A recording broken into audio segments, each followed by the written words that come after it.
इस वीडियो में हमको गाला पेपर से पेपर नंबर 3 विषय विज्ञान। अब यहाँ पर विभाग ए पढ़ना है। पहला प्रश्न है कि एक तत्व का परमाणु संख्या, एक तत्व की परमाणु संख्या दी है 17। एक तत्व की परमाणु संख्या है 17। अब इसके लिए कह रहा है कौन सा विधान गलत है, ये आपको बताना है। तो देखो, एक तत्व की परमाणु संख्या है 17, तो वो है क्लोरीन। इसकी इलेक्ट्रॉन होगी 2, 8, 7।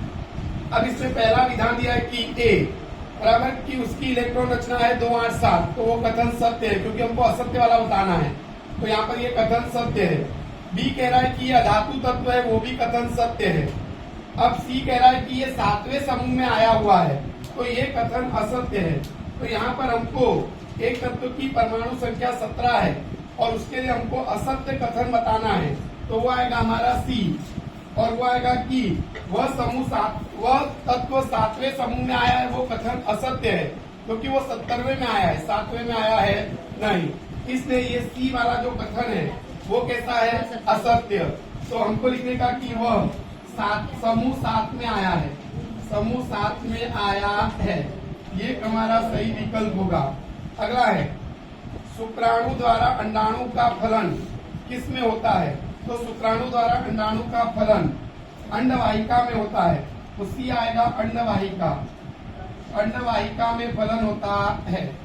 अगला है हमारा तीसरा प्रश्न, कृत्रिम पसंदगी का उपयोग करके जंगली गोभी के वन्य पुष्पों में से किसका विकास हुआ था? तो जंगली गोभी के वन्य पुष्पों में से फूल गोभी का विकास हुआ था, तो डी आएगा हमारा फूल गोभी। तो यहाँ पर हमारा आएगा फूल गोभी। अगला हमारा है कि चौथा प्रश्न है, दीर्घ दृष्टि दोष रखने वाले व्यक्ति की आंख में वस्तु का प्रतिबिंब कहाँ बनता है? तो दीर्घ दृष्टि वाले व्यक्ति में बराबर वस्तु का प्रतिबिंब जो होता है वो रेटिना के पीछे बनता है, तो बी आएगा रेटिना के पीछे। तो रेटिना के पीछे, तो ये हमारे 4 विकल्प वाले थे। अब इसके बाद आता है खाली जगह। खाली जगह में आता है 5वां प्रश्न, आयरन के चूर्ण में तनु HCl डालने पर खाली जगह गैस उत्पन्न होती है। तो देखो यहाँ पर आयरन हमारा क्या है, धातु, और उसको हम अम्ल में डाल रहे हैं, यानी अम्ल उसके अंदर डाल रहे हैं, तो हाइड्रोजन गैस उत्पन्न होगी। तो यहाँ पर आएगा हाइड्रोजन गैस उत्पन्न होती है। तो कौन सी गैस उत्पन्न होती है? तो आएगा हाइड्रोजन गैस। छठा प्रश्न है, वनस्पति तेल का हाइड्रोजिनेशन में खाली जगह उद्दीपक का उपयोग होता है। तो वनस्पति तेल के हाइड्रोजिनेशन में निकल नामक उद्दीपक का उपयोग होता है। तो यहाँ पर हमारा आएगा निकल उद्दीपक, यानी NI, निकल उद्दीपक का उपयोग होता है। 7वां प्रश्न है, शरीर में होने वाली परावर्ती क्रिया यानी प्रतिवर्ती क्रिया का संचालन खाली जगह के द्वारा होता है।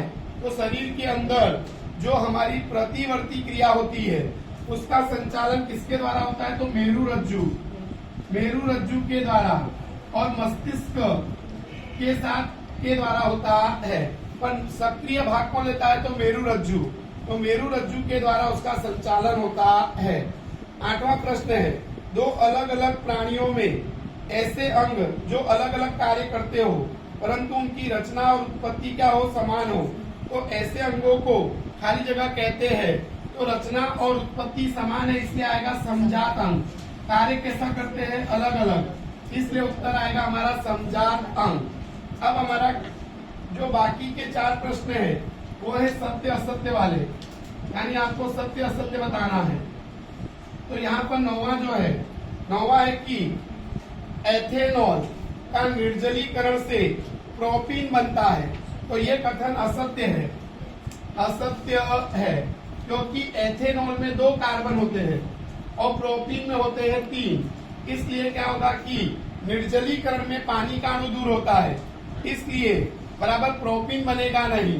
बनेगा तो कौन बनेगा? एथीन, यानी एथेनॉल का निर्जलीकरण करें तो क्या बनेगा? एथीन, और प्रोपीन बनेगा नहीं, इसलिए कथन कैसा है? असत्य है।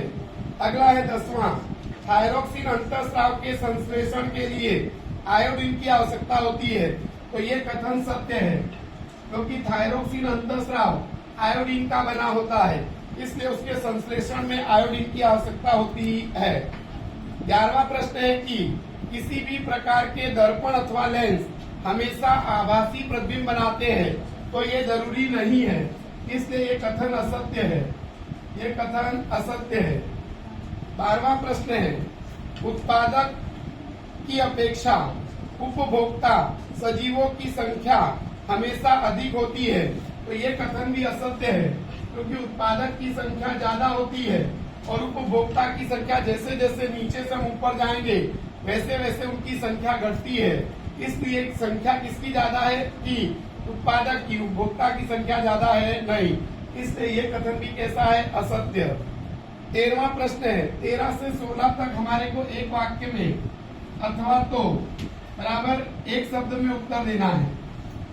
अब 13वां प्रश्न हमारा ये है कि मेंडलीव का आवर्त नियम लिखो।